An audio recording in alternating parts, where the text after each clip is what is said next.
Halo teman-teman, selamat datang di channel saya. Pada video kali ini kita kembali membahas vektor. Yang akan kita bahas adalah vektor posisi di bidang pada video ini, kemudian pada video selanjutnya nanti di ruang. Teman-teman silakan menonton video saya mengenai pengenalan vektor ya. Di sana ada definisi vektor itu seperti apa, kemudian ilustrasinya juga ada supaya teman-teman tidak bingung memahami video yang akan kita bahas pada kali ini.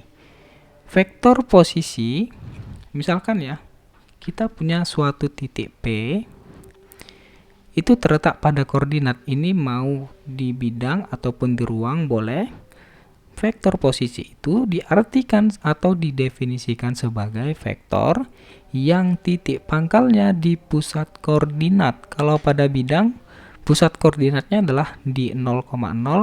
Kalau pada ruang, pusat koordinatnya di 0,0,0. Sekali lagi, vektor posisi itu diartikan sebagai vektor yang titik pangkalnya di pusat koordinat dan titik ujungnya adalah di titik P itu sendiri, yang kita misalkan pertama tadi. Dari definisi ini, sebenarnya vektor posisi ini ingin berbicara apa? Tentu saja kalau kita perhatikan di sini ada kata posisi. Berarti kita ingin mengetahui letak dari suatu titik terhadap titik yang lainnya. Titik yang mana yang akan kita cari itu? Tentunya posisi titik ujung vektor terhadap titik pusat koordinat. Sekali lagi, vektor posisi itu ingin mengukur posisi titik ujung vektor terhadap pusat koordinat. Titik ujung vektor itu yang mana? Yang kita misalkan tadi adalah P terhadap pusat koordinatnya yang mana? Ya kalau di bidang di 0,0, kalau pada ruang di 0,0,0. Supaya lebih mudah atau supaya lebih memahami, mari kita lihat contoh berikut ya. Misalkan kita punya koordinat kartesius pada bidang, kemudian ada suatu titik P di sini, titik P, maka vektor posisinya yang mana? Ingat bahwa vektor posisi itu titik pangkalnya di 0,0, titik ujungnya adalah di titik P itu sendiri. Seperti ini. Ini adalah vektor posisi. Nah, sekarang bagaimana cara kita mengetahui letak titik P ini terhadap titik 0,0 ini? Mari kita lihat contoh berikut ya, supaya lebih paham. Pada video kali ini kita khusus membahas yang di ruang saja. Kita punya koordinat kartesius seperti ini. Kemudian kita punya vektor posisi. Ini vektor posisi OA. Vektor posisi kenapa? Karena titik pangkalnya di 0,0 dan juga titik ujungnya di sini ya, di 3,4. Kita ingin mengetahui letak posisi titik A terhadap titik O atau terhadap pusat koordinat seperti apa. Ya, caranya seperti apa? Caranya adalah kita hitung dulu atau kita ukur dulu searah dengan sumbu X, kemudian kita hitung searah dengan sumbu Y. Karena vektor itu mempunyai nilai dan arah ya. Pertama tadi kita hitung searah sumbu X ya, berarti 1, 2, 3. 3 satuan ke kanan. Setelah menghitung ke arah sumbu X, kita hitung ke atau searah dengan sumbu Y, berarti 1, 2, 3, 4. 4 satuan ke atas. Maka vektor posisi OA bisa dituliskan seperti ini. Vektor posisi OA itu bisa dituliskan seperti ini. Vektor A, non kapital ya A-nya, ini sudah menjadi suatu kesepakatan. Vektor posisi OA bisa dituliskan seperti ini. Vektor A, A-nya non kapital, bisa dituliskan dengan matriks kolom. Artinya hanya punya satu kolom. 3, 4. 3, 4 ini artinya apa?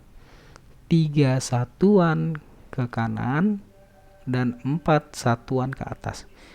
Karena apa? Karena ini adalah vektor, berarti harus punya nilai dan arah. Nilainya adalah 3, berarti 3 ini menunjukkan apa? 3 satuan ke kanan, 4 ini menunjukkan apa? 4 satuan ke atas. Bisa juga dituliskan ke dalam bentuk matriks baris. Artinya hanya matriks yang punya satu baris saja. 3, 4.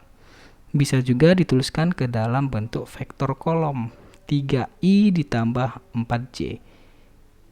I ini adalah vektor ya, dan J juga adalah vektor. Ini adalah vektor satuan nih, yang panjangnya adalah satu satuan. Teman-teman perhatikan bahwa koordinat dari titik A itu adalah 3,4. Berarti vektor posisinya adalah 3 satuan ke kanan dan 4 satuan ke atas. Oke, supaya lebih paham kita perhatikan contoh yang lain. Misalkan ada vektor OB, koordinat titik B-nya berapa? Negatif 3,2. Berarti letak titik B terhadap pusat koordinat atau terhadap titik O adalah 1, 2, 3. 3 satuan ke kiri, 1, 2. Dan 2 satuan ke atas. Bisa dituliskan seperti ini. Vektor posisi OB sama dengan vektor B bisa dituliskan ke dalam matriks kolom. Negatif 3 ini artinya apa? 3 satuan ke kiri. Negatif ini menunjukkan arah ke kiri ya. 3 satuan ke kiri, kemudian 2 satuan ke atas. Bisa juga ke dalam bentuk matriks baris, bisa juga ke dalam bentuk vektor satuan. Perhatikan lagi bahwa posisi titik B atau koordinat titik B adalah 2, negatif 3,2, maka vektornya adalah 3 ke kiri atau negatif 3, bisa tuliskan seperti ini. Kemudian terhadap sumbunya adalah 2 ke atas.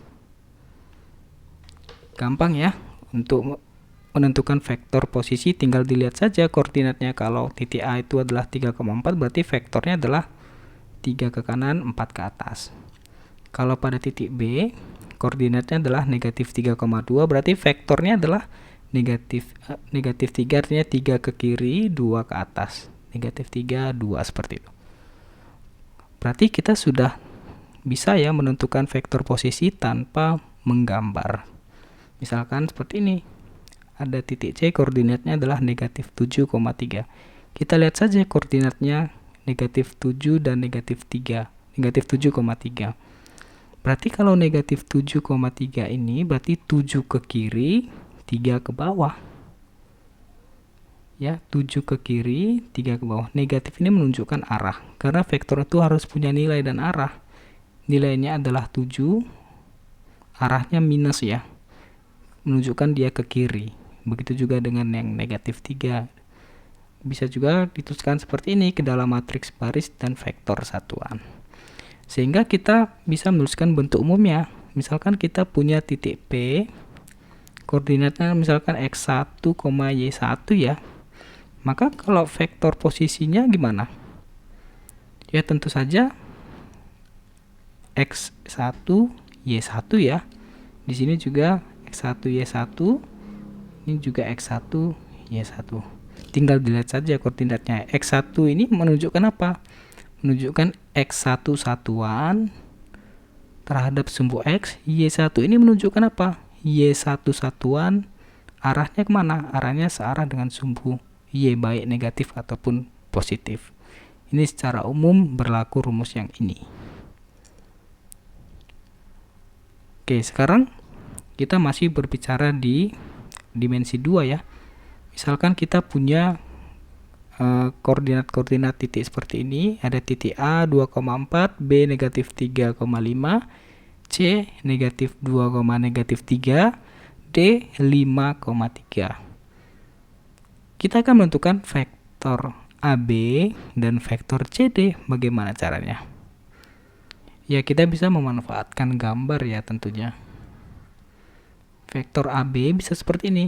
A itu koordinatnya di 2,4 ini ya. Kemudian B negatif 3,5 itu di sini. Berarti vektor AB berarti A ke B. Ya sama seperti tadi. Kita menentukan posisi titik B terhadap titik A. Posisi titik B terhadap titik A. Berarti 1, kita ukur terhadap sumbu X dulu ya. Searah sumbu X 1, 2, 3, 4, 5.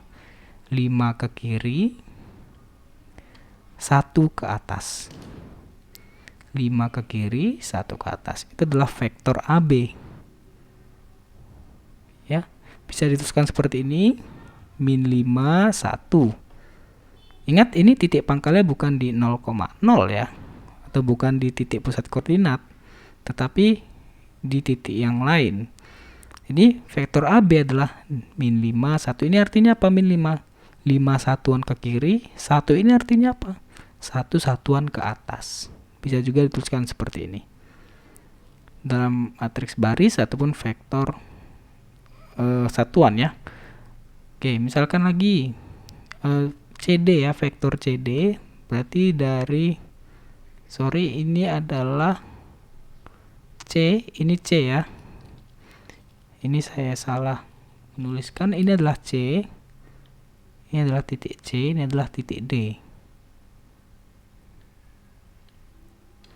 Vektor C, D berarti kita menentukan posisi titik D terhadap titik C. Letak titik D terhadap titik C. Kita hitung searah sumbu X dulu. 1, 2, 3, 4, 5, 6, 7 ya. 7 ke kanan, 7 satuan ke kanan. Kemudian searah sumbu Y. 1, 2, 3, 4, 5, 6. 6 satuan ke atas. Jadi vektor CD adalah 7 satuan ke kanan, 6 satuan ke atas. Bisa dituliskan dengan seperti ini juga. Ini masih gampang ya kalau kita menggambar di koordinat kartesius. Nah, sekarang bagaimana jika seperti ini? Ada titik E, koordinatnya adalah 2011, negatif 2022. Ada titik F 3030, 2300. Ini kalau kita gambarkan di koordinat kartesius akan sangat susah sekali ya, makanya kita perlu suatu cara. Bagaimana ya caranya untuk menentukan vektor F ini yang sangat besar ini ya, kalau kita gambarkan di dalam koordinat kartesius. Teman-teman perhatikan bahwa vektor EF itu bisa kita cari dengan cara seperti ini. Vektor posisi titik ujungnya adalah F, dikurangi vektor posisi titik pangkal. Ingat, vektor posisi itu titik pangkalnya adalah di 0,0. Begitu juga ya dengan vektor posisi yang titik pangkal.